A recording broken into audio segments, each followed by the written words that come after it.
பிட்டுக்கு மண் சுமந்து கங்கை தலை சுமந்து உமையை தன்னிடம் சுமந்தவன்.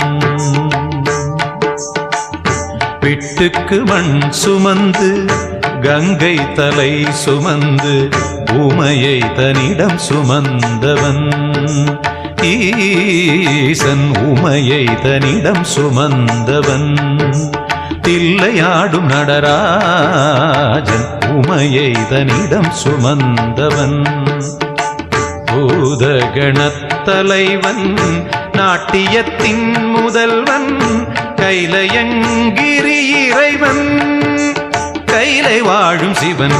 பிட்டுக்கு மண் சுமந்து கங்கை தலை சுமந்து உமையை தன்னிடம் சுமந்தவன்.